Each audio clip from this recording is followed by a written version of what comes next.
Vous voulez ouvrir votre Bible dans l'évangile de Jean, chapitre 10. Jean 10, 10. Je lis ce verset parce qu'il y a là tout le cœur du Seigneur Jésus dans ce verset. Le Seigneur dit, « Le voleur ne vient que pour dérober, égorger et détruire. Moi, je suis venu afin que les brebis aient la vie et qu'elle l'ait même avec abondance. » Donc le Seigneur ne veut pas que nous ayons un petit ruisseau de vie tout petit, mais il veut que sa vie coule en nous avec abondance. Le voleur, c'est le diable. Il n'est venu que, alors écoutez ce qu'il vient faire lui, voler, égorger et détruire. Chaque fois que tu as quelque chose que tu avais et que tu n'as plus, c'est le diable qui est venu te le voler. Peut-être que tu l'as laissé faire par ta négligence, mais il est venu te prendre ce que Jésus t'avait donné, ou alors il est venu t'empêcher de toucher ce que Jésus veut te donner. Le diable vient t'empêcher de prendre et de recevoir ce que Jésus veut te donner, c'est-à-dire sa vie avec abondance. Donc tu as devant toi deux personnes là, ici, dans ce verset, il y a deux personnes. Il y a le voleur et il y a le berger. Le voleur, nous savons qui c'est celui qui pêche dès le commencement, le diable. C'est celui qui a volé la vie à Adam et Ève dans le jardin d'Éden par ses mensonges. C'est celui qui a volé la paix et la joie dans le cœur des premiers hommes qui avaient été créés parfaits par Dieu. Avec la santé, la vie éternelle, ils ne devaient jamais mourir, Adam et Ève, jamais. Ils avaient la paix dans le cœur, ils ne savaient pas ce que c'était que le péché, ils avaient la communion avec Dieu dans le jardin d'Éden. Et le voleur est venu pour leur enlever tout ça. Et regardez maintenant le résultat dans le monde qui nous entoure, le péché, la maladie, la mort, les ténèbres, tout. C'est le résultat de l'action du diable qui est venu voler tout ça aux hommes. Dieu ne voulait pas au début que les hommes soient malades, soient tristes et malheureux et liés par toutes sortes de liens. Il voulait que nous soyons tous dans sa paix, dans sa joie, dans sa santé, dans la vie éternelle. Et le diable est venu pour voler tout ça. Il est venu égorger, couper le cou. Égorger, c'est terrible, hein? Égorger. Pour nous vider de notre sang et nous donner la mort. Et détruire nos vies, détruire nos santé, détruire la paix, détruire les cœurs, détruire les foyers, détruire tout. Et il faut dire qu'il y réussit assez bien parce que il y en a beaucoup qui ne connaissent pas le bon berger. Et même parmi les enfants du Seigneur, il y en a beaucoup qui ne connaissent pas assez le bon berger. Et qui se laissent voler, dérober, égorger et détruire. Alors écoute bien, ce soir, le Seigneur Jésus est présent au milieu de nous. Là où 2 ou 3 sont réunis dans son nom, je suis au milieu de vous. Moi, je ne viens pas vous prêcher un Jésus mort, ou un Jésus à 500 000 kilomètres là au loin et qui s'occupe de ses affaires et qui ne s'occupe pas de nous. Jésus est là au milieu de nous. Il faut que nos cœurs le sachent. Et ce Jésus, c'est un bon berger qui est venu donner à ses brebis la vie et qui est venu leur rendre tout ce que le diable leur avait pris, le salut, la paix, la joie, la santé, la guérison, la prospérité spirituelle et même la prospérité matérielle pourvu que tu ne sois pas attaché à l'argent. Si tu n'es pas attaché à l'argent, Jésus peut t'en donner. Si tu es attaché à l'argent, le diable va tout te prendre. Mais Jésus est venu te donner toutes ces choses en abondance. Tu as compris que Jésus est là et qu'il veut te donner tout ce que le diable t'a volé dès ta naissance. Il est venu te donner la vie, même avec abondance. Regardez ce qu'il dit au début de ce chapitre 10, au verset 1er. En vérité, je vous le dis, celui qui n'entre pas par la porte dans la bergerie, mais qui y monte par ailleurs est un voleur. Vous voyez, le diable, il ne va jamais rentrer par la porte. La porte, c'est Jésus. Le diable ne va jamais passer par Jésus, bien entendu. Il va toujours rentrer par la fenêtre ou par un trou parce qu'il sait que Jésus ne le laissera pas passer. Il ne pourra pas rentrer par la porte, mais il va essayer d'entrer comme un voleur par un trou, par une fenêtre, si nous le laissons faire.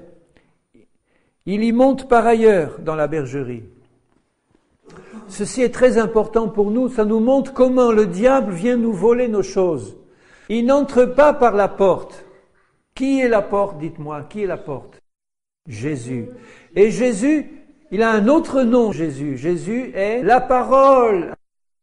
C'est important de comprendre comment le diable vient nous voler ce que Jésus nous donne, parce que Jésus nous donne tout par sa parole.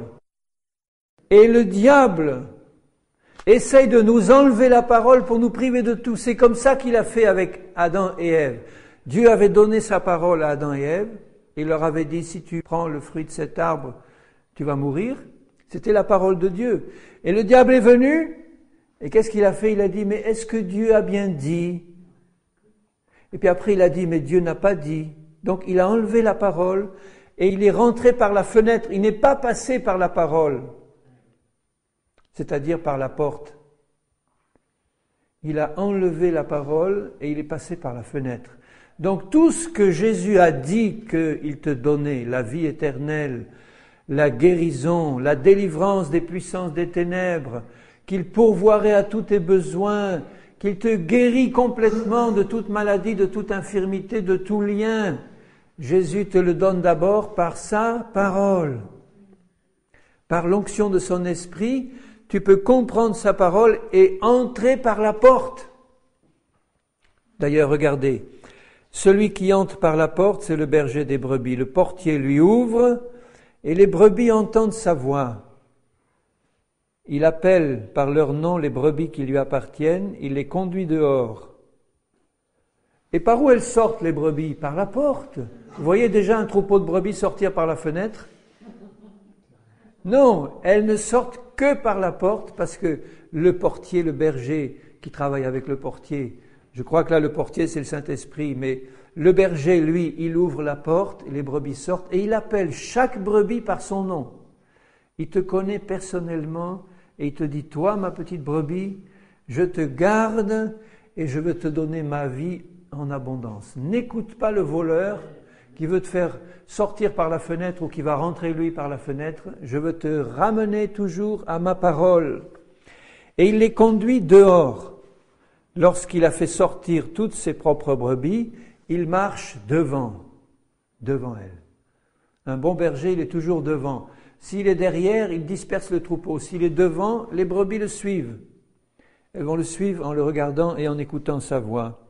Lorsqu'il a fait sortir toutes ses propres brebis, il marche devant elles et les brebis le suivent parce qu'elles connaissent sa voix. Et la voix, c'est quoi? C'est la parole aussi.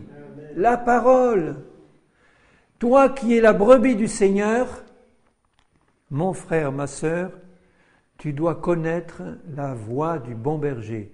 Et quand le bon berger te dit quelque chose, il faut que tu écoutes et que tu ailles vers le bon berger parce qu'il y a la vie en abondance.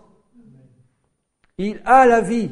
Un berger du monde qui s'occupe de ses brebis, il n'a pas la vie. Il aide ses brebis, il leur donne à manger, etc. Mais ce berger-là, il est la vie, il a la vie en lui et la vie éternelle, pas n'importe laquelle, et il a le pouvoir de la donner à ses brebis quand elles mangent sa parole, quand elles écoutent sa voix. Il a une bonne nourriture à nous donner. D'ailleurs, il les conduit au psaume 23, vous savez, il nous conduit dans des gras pâturages. Gras, c'est des gras pâturages, une herbe bien grasse qui nourrit. Et ça, c'est sa parole encore. Vous voyez que la vie abondante que Jésus nous donne, il nous la donne d'abord par sa parole, mais c'est pas une parole sèche, c'est une parole ointe de son Saint-Esprit. Tu peux rien recevoir de la parole du Seigneur s'il n'y a pas l'onction du Saint-Esprit. Il y a le portier, il y a le bon berger.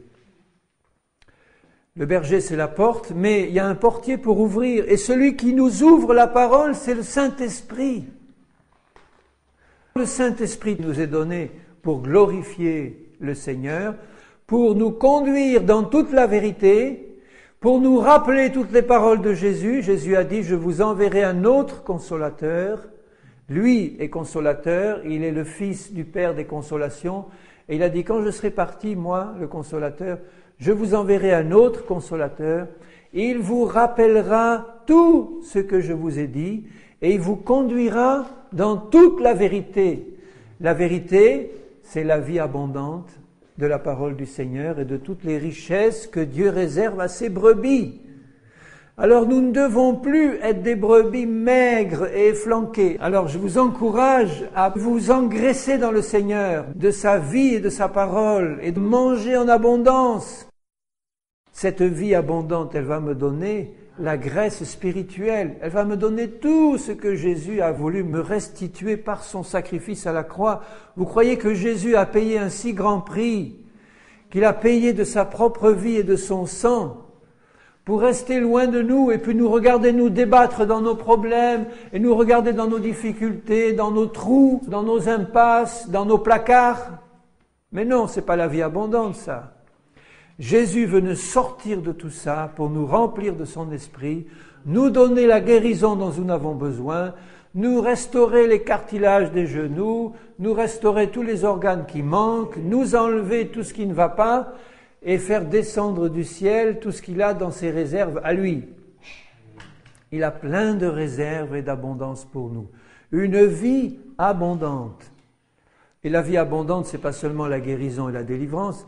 La vie abondante, c'est la présence de Dieu en nous, c'est sa sainteté, c'est son esprit qui nous remplit d'amour, de joie et de paix, où on peut aller vers notre pire ennemi et l'embrasser avec l'amour du Seigneur Jésus, si c'est possible, bien sûr, s'il ne s'y oppose pas, mais on a en nous cette vie abondante.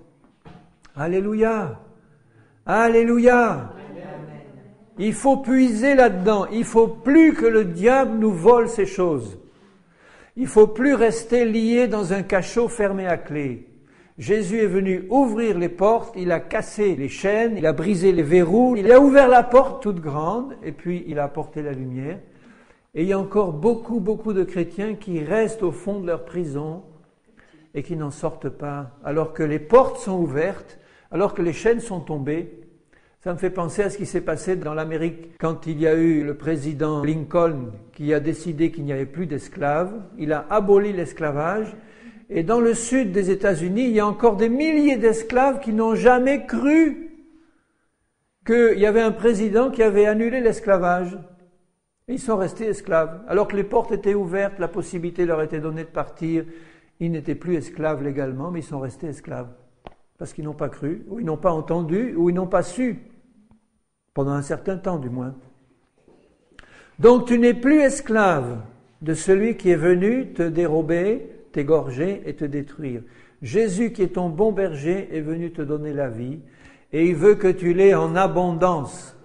Il veut que dès ce soir, parce qu'il est là au milieu de nous, tu sois renouvelé dans sa vie abondante, tu sois rempli, tu sois guéri, tu sois délivré. De quoi tu as besoin? Tu as besoin de quelque chose ce soir qui te manque? Jésus est là pour te le donner. Si tu manques d'amour, Jésus est là pour te le donner.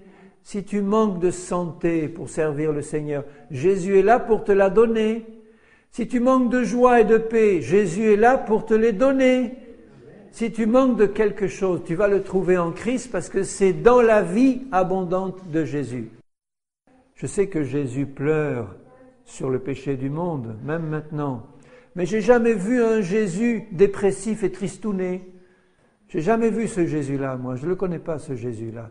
Un Jésus qui pleure sur le péché du monde ou sur l'incrédulité de son peuple, oui. Mais un Jésus dépressif et tristouné, non, ça n'existe pas. Mon Jésus que je connais, c'est un Jésus plein de force, plein d'amour, plein de joie, plein de la puissance du Saint-Esprit, parce qu'il est Dieu, le Fils éternel. Et nous sommes faits à son image. Il veut nous remplir de cette vie-là. Et pour ça, il a besoin qu'on croie à sa parole. Cette parole que je prononce là ce soir, est-ce que ça te fait du bien dedans? Est-ce que ça éveille quelque chose ou réveille quelque chose? Ou est-ce que ça te laisse froid sur ta chaise? Non. Parce que c'est la parole de Dieu. Elle veut te secouer pour te remplir, te secouer pour faire tomber là toutes ces choses qui restent, qui ne sont pas du Seigneur, et te remplir de la vie divine abondante de Dieu. Et lorsqu'il a fait sortir ses propres brebis, verset 4, il marche devant elles. Les brebis le suivent parce qu'elles connaissent sa voix. Elles ne suivront pas un étranger, mais elles fuiront loin de lui. Où est-ce que tu en es par rapport à ce voleur-là? Il est dit que si tu lui résistes, il s'enfuira. Là, il est dit que ce sont elles qui fuiront devant l'étranger. Bon, les deux sont valables aussi. C'est-à-dire que si tu vois le mal, tu vas t'enfuir. Tu ne vas pas t'approcher du mal. Si tu vois les choses mauvaises que le diable essaye de mettre dans ta vie, tu vas faire deux choses. Tu vas le faire fuir, lui, et tu vas t'enfuir devant le mal qu'il essaye de placer dans ta vie. De manière à ce qu'il n'y ait plus aucun contact entre lui et les mauvaises choses qu'il veut te donner et toi. Terminé. Tu ne dois pas t'approcher du malin ni des choses qu'il cherche à te donner. Tu dois fuir loin de tout ça, fuir loin du péché, fuir loin de la dépression, fuir loin de la tristesse du monde, fuir loin des fruits de la chair, des œuvres de la chair, de ces choses-là. Tu fuis loin de tout ça, tu l'écartes de toi et tu fais fuir le malin. En lui rappelant la parole du Seigneur, il est écrit, comme Jésus dans le désert, tu vas regarder en face ce voleur qui vient te dérober ou t'empêcher de recevoir ce que Jésus veut te donner. Tu le regardes en face dans les yeux et tu lui dis, Satan, il est écrit, j'ai été délivré de toute ta puissance des ténèbres, retire-toi de moi. Satan, il est écrit, j'ai été guéri dans les meurtrissures du Seigneur, retire-toi de moi. Il est écrit, Satan, et tu as la parole, tu as la porte grande ouverte, tu as la parole du Seigneur dans ton cœur et sur tes lèvres. Dans ton cœur et sur tes lèvres. Et c'est la raison pour laquelle, si cette vie abondante t'est donnée par la parole et par l'Esprit du Seigneur, tu as le devoir de la remplir dans ton cœur et de la mettre sur tes lèvres pour dire à Satan, au diable, Satan, tu ne m'auras plus. Et lui résister. Tu as le devoir de lui résister. Il ne faut pas te laisser faire. Tu as le devoir de lui résister parce que c'est lui qui est en position difficile. Il essaye de te faire croire que tu es en position difficile, toi. Il essaye de te faire croire que tu es lié jusqu'au cou. Il essaye de te faire croire que tu es incapable. Il essaye de te faire croire que tu es trop malade pour t'en sortir, que maintenant c'est trop tard. Il essaye de te faire croire tous ces mensonges pour t'enlever la parole du Seigneur, qui te dit le contraire. La parole te dit que tu as été fait nouvelle créature en Christ, que tu es guéri par ses meurtrissures, que tu es sauvé par son sang, que si tu le demandes, tu peux être rempli du Saint-Esprit, que tu es appelé à être comme Jésus, semblable à lui, et que tes yeux le verront un jour, ce bon berger qui te conduit. Jésus, verset 6, écoutez bien, leur dit cette parabole, mais ils ne comprirent pas de quoi il leur parlait. Combien de chrétiens en sont là? Ils ont la parole grande ouverte et ils ne comprennent pas. Ou en tout cas, ils font comme s'ils n'ont pas compris. Parce que quand Jésus parle, quand ce bon berger a parlé, et que c'est sa parole, et que je sais que sa parole est la vérité, et que j'ai le Saint-Esprit pour me la faire comprendre, je n'ai aucune excuse de ne pas la comprendre. On est en meilleure position que ces disciples-là à l'époque. Ils n'avaient pas encore la Pentecôte, ils n'avaient pas le Saint-Esprit en eux, remplissant leur cœur. Donc ils avaient peut-être eux des excuses, mais nous, mes frères, mes sœurs, levons-nous.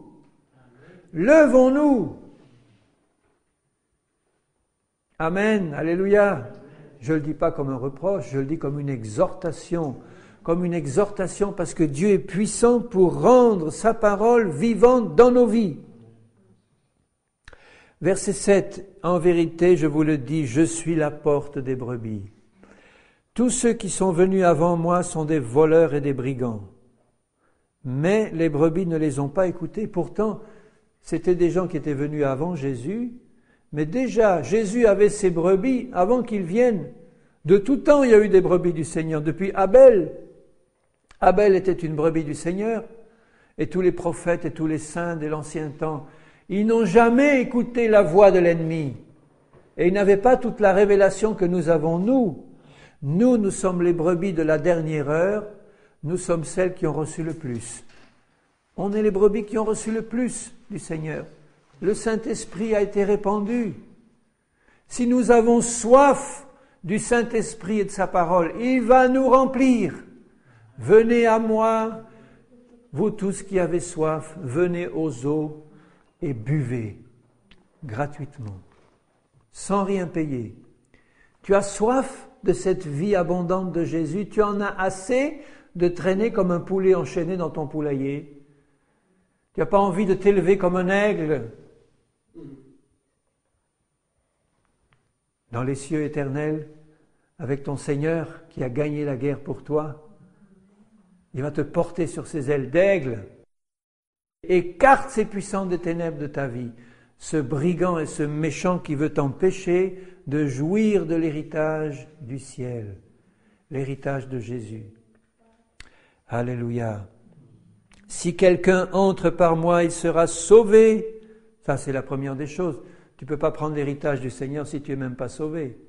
Tu seras sauvé, né de nouveau, nouvelle créature en Christ, pas encore parfait, peut-être dès le départ et rempli du Saint-Esprit dès le départ, mais déjà nouvelle créature. Et tout de suite après, le bon berger te conduit dans l'abondance, c'est-à-dire dans l'abondance du Saint-Esprit en toi. L'onction du Saint-Esprit qui te révèle toutes choses. Et il entrera, il sortira, comme il veut, ça veut dire, comme il veut. Vous avez déjà forcé une brebis à manger de l'herbe quand elle ne veut pas manger? C'est pas possible. Elle y va quand elle a faim. Quand elle a faim, elle mange tant qu'elle veut.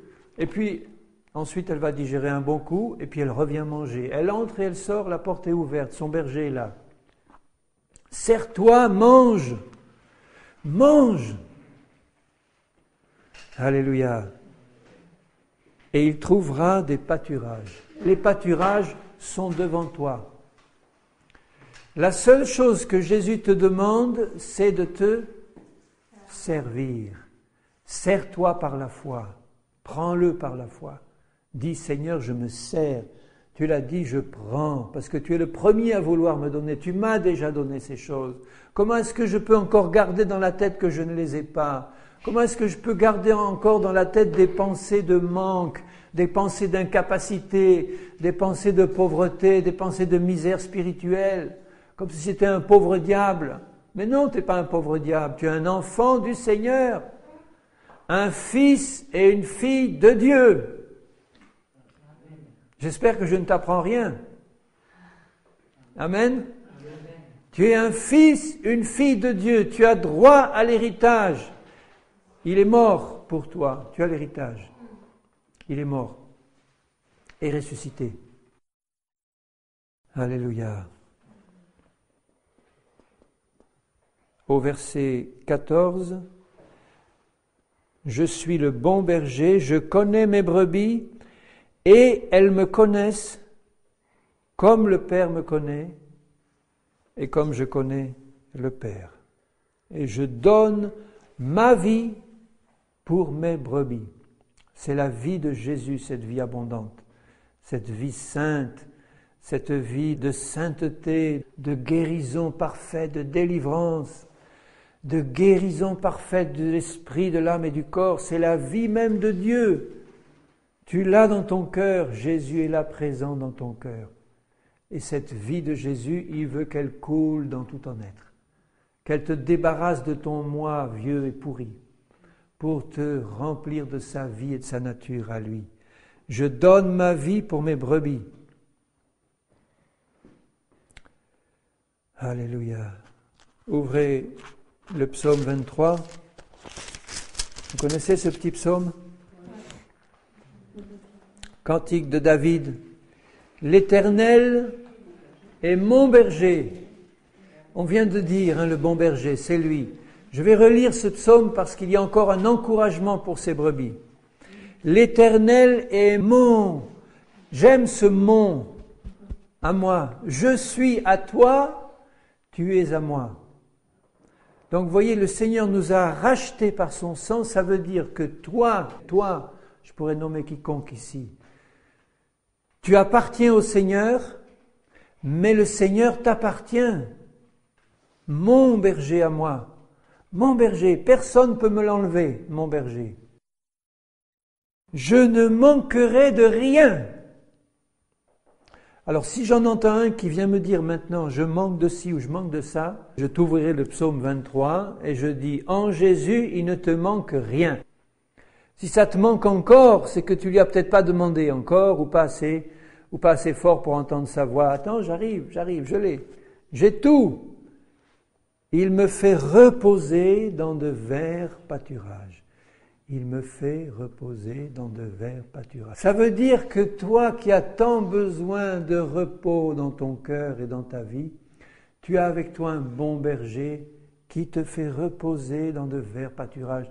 Tu imagines cette petite brebis là, dans un gros, grand pâturage tranquille, personne pour l'embêter, pas de loup, pas de voleur, le berger est là. Personne pour l'embêter, pas de loup, pas de voleur, le berger est là à côté de toi. Et tu te reposes, après avoir bien mangé, à côté d'un berger qui pose sa main sur ta tête et qui te dit « Ne crains rien, n'aie pas peur, je suis là. Je suis le Tout-Puissant, je suis mort et voici je vis pour l'éternité. Personne maintenant ne peut plus rien me faire. Je suis l'Éternel, le Tout-Puissant et tu es ma brebis. » Il n'y a pas la paix là-dedans? La paix, le repos. Quand tu te sens agité par des choses qui ne vont pas, c'est que tu as oublié que le bon berger était là. Il y a quelque chose qui ne va pas, il y a un os, il y a une machine qui claque, il y a une inondation, même si elle fait 1 mètre de haut.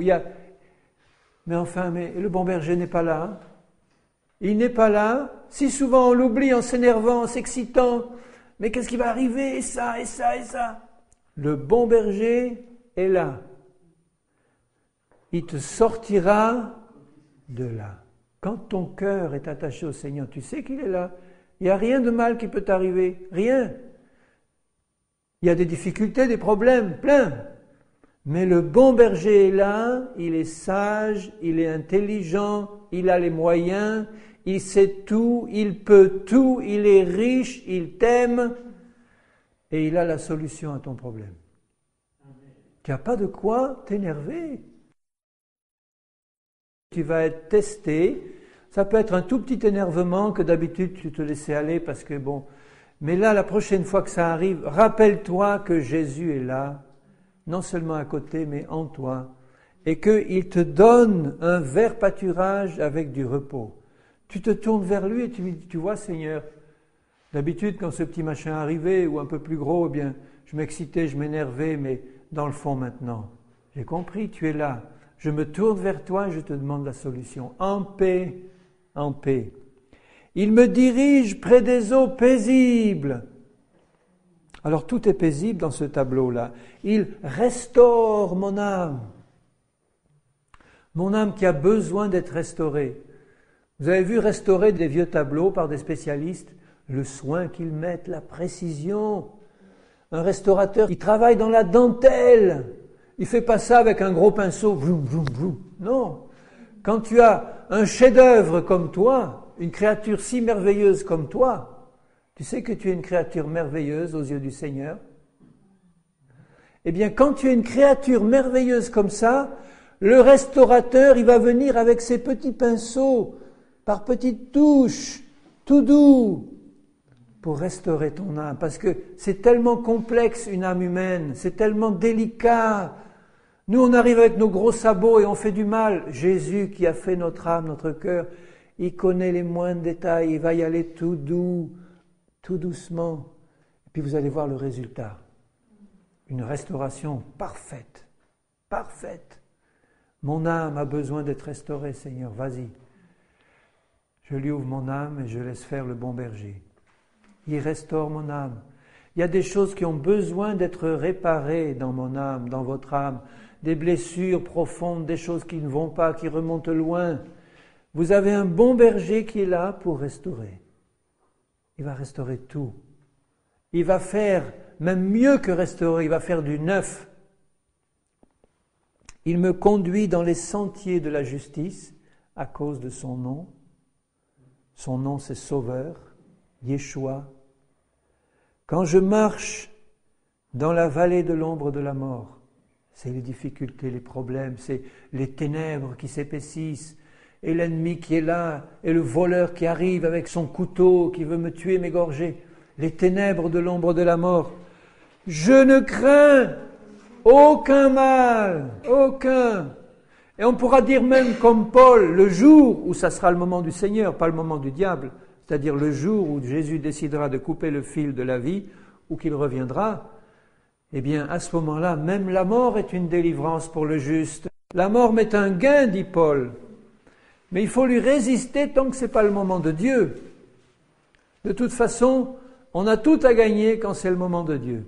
Là, quand je marche dans la vallée de l'ombre de la mort, le jour difficile, le jour ténébreux, je ne crains aucun mal, car tu es avec moi, mon bon berger. Tu es là, tout près.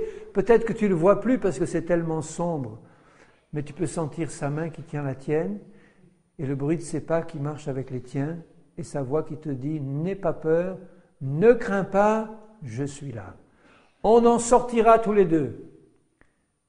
Cette vallée, elle aboutit quelque part. Ta houlette et ton bâton me rassurent. Tu dresses devant moi une table en face de mes adversaires. Voilà les richesses du Seigneur. Voilà la vie abondante de Jésus. Une table couverte des bonnes choses que le bon berger a prévues pour toi. Il a prévu que tu sois guéri. J'insiste là-dessus parce qu'il y en a parmi nous qui ont besoin de guérison, que ce soit dans l'âme, que ce soit dans l'esprit, dans le corps. Le Seigneur a prévu ça et il veut te le donner, et il veut te le donner au moment où je te parle. À l'instant même, il veut te guérir complètement et te donner une vie abondante. Parce que c'est sa nature à lui. Tu as besoin d'être restauré dans ton âme, il veut te le donner maintenant. Il veut te donner une paix parfaite, la joie dans ton cœur, de savoir que tu as un berger merveilleux qui dresse devant toi. C'est un drôle d'endroit pour dresser une table devant les ennemis. En plein milieu, là, on dirait en plein milieu du champ de bataille, il va dresser une bonne table. Donc vous voyez, c'est un exemple de paix, de tranquillité, même devant les combats. Les ennemis les plus violents peuvent être là, mais attention, mon bon berger, il est là. Et moi, je ne me suis pas éloigné de lui. Je ne suis pas parti comme ça, folâtré, comme une brebis folle qui s'en va et qu'il est obligé d'aller chercher, en laissant les 99 pour aller chercher celle qui a été assez folle pour partir loin de lui. Je suis resté à côté de mon berger. Il est là, il dresse la table, pleine de bonnes choses qui ont été calculées pour moi. Les bonnes choses ont été calculées pour moi. Pas pour les ennemis qui sont là, pour moi. Et tu oins d'huile ma tête. Et cette huile, qui est comme l'huile qui descend sur la barbe d'Aaron, le long et les bords de ses vêtements, c'est l'onction du Seigneur, c'est la vie abondante de Jésus. C'est Jésus qui la verse sur toi. Humainement parlant, si on te verse 1 litre d'huile sur la tête, c'est pas forcément agréable, hein. Ça tâche. Mais spirituellement parlant, c'est désirable. Moi, je voudrais que le Seigneur, tous les jours, il me verse une bonbonne d'huile dessus, complète. C'est ça la vie abondante. Vous croyez que Jésus va nous verser quelques gouttes? Quand il dit « tu oins d'huile ma tête », je suis sûr que le bon berger est là. Et l'huile spirituelle qui ne fait pas mal et qui ne tâche pas, l'huile spirituelle, il la déverse. En fonction de ma soif, son abondance à lui est illimitée. Le jour de la Pentecôte, est-ce qu'il a mesuré? Il a dit « je ne mesure pas mon esprit ». Si tu demandes, si tu as soif, il ne va pas te mesurer son esprit. Il ne va pas te dire « non, toi, je vais t'en donner 1/4 de la ration que tu as demandé ». Il te donnera infiniment au-delà de tout ce que tu peux demander ou penser. Éphésiens, c'est ça qu'il dit. Il te donnera infiniment au-delà de tout. Tu vas aller de surprise merveilleuse en surprise merveilleuse avec le Seigneur. Et ma coupe déborde. C'est ça la source abondante. Il dit, tu vas recevoir des fleuves d'eau vive qui vont déborder par ta coupe. Ça va jaillir. C'est tellement abondant la vie du Seigneur. Le bonheur et la grâce t'accompagneront tous les jours de ta vie et j'habiterai dans la maison de l'Éternel jusqu'à la fin de mes jours. Et il n'y aura pas de fin de jour pour les enfants du Seigneur, parce que nous ne mourrons pas, nous habiterons dans la maison de l'Éternel éternellement. Et sur cette terre, je ne veux pas quitter la maison du Seigneur. Je ne veux pas sortir loin de la maison du Seigneur. Sa maison, c'est son Église. Sa maison, c'est sa présence à lui. C'est son temple saint. Je ne veux pas sortir de sa maison. Le bonheur et la grâce t'accompagneront. J'avance, je fais un pas, le bonheur et la grâce sont là. C'est-à-dire le Seigneur lui-même. Le bonheur et la grâce. Tu as besoin de grâce, tu as besoin de bonheur, ils t'accompagneront jusqu'à la fin de tes jours. C'est ça, cette vie abondante que Jésus veut te donner encore ce soir. Je vais en rester là. On aura un peu plus de temps pour demander que le Seigneur nous renouvelle dans sa vie abondante. Ce soir, et si vous le souhaitez, nous allons demander la prière et nous allons prier pour ceux qui le demanderont, si c'est conduit comme ça. Mais en tout cas, demander au Seigneur qui nous renouvelle ce soir dans sa vie abondante. Tu es peut-être venu ici chargé, le dos courbé, fatigué, les reins en compote ou je sais quoi, moi, spirituel en tout cas. Jésus, le bon berger, veut te renouveler, te donner la vie abondante. En tout cas, je te le promets de sa part, si tu lui demandes avec confiance, il va le faire. Et tu vas sortir rempli de la vie abondante du Seigneur et tu vas la garder. Alléluia. Amen. Merci Seigneur. Alléluia. Je suis heureux Seigneur que tu sois un bon berger comme ça. Seigneur, je te demande vraiment pardon parce que si souvent j'ai eu les yeux bouchés, les oreilles bouchées, mais Seigneur, tu les as ouvertes par ta grâce et tu continues à le faire. Et ce soir, je te demande de nous visiter spécialement, Seigneur, de faire couler ton huile abondante sur nous et de nous remplir de ta vie abondante, de nous donner aussi les guérisons dont nous avons besoin, les délivrances, parce que tu as tout accompli en Jésus. Je te prie de le faire pour ta gloire, mon Père, au nom de Jésus-Christ, toi qui es là présent au milieu de nous. Je m'incline devant toi et je t'adore et je te dis merci. Merci pour ces gras pâturages et surtout merci pour ce bon berger, mon Père. Au nom de Jésus. Alléluia. Amen.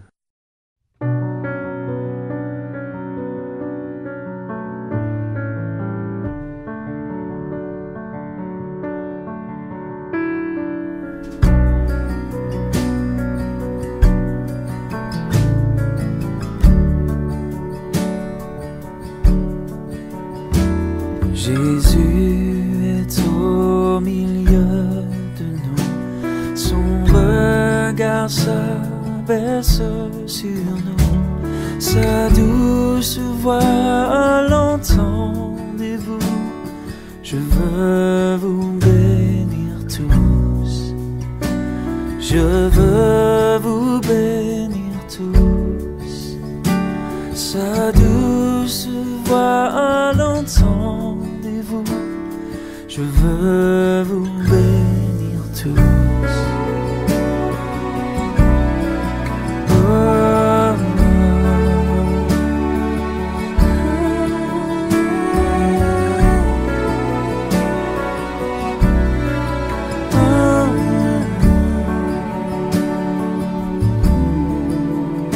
Jésus est au milieu de nous.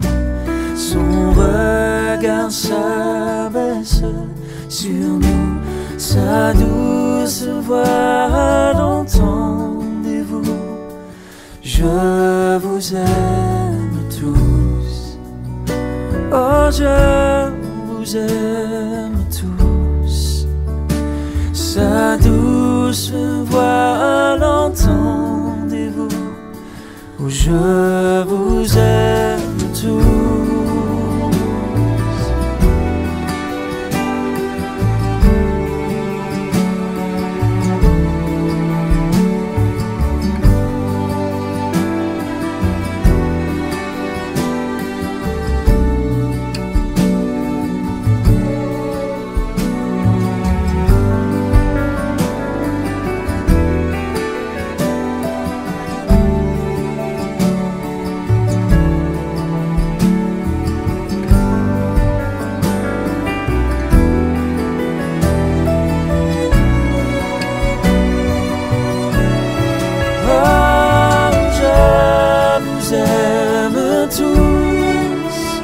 Sa douce voix l'entendez-vous? Je vous aime tous.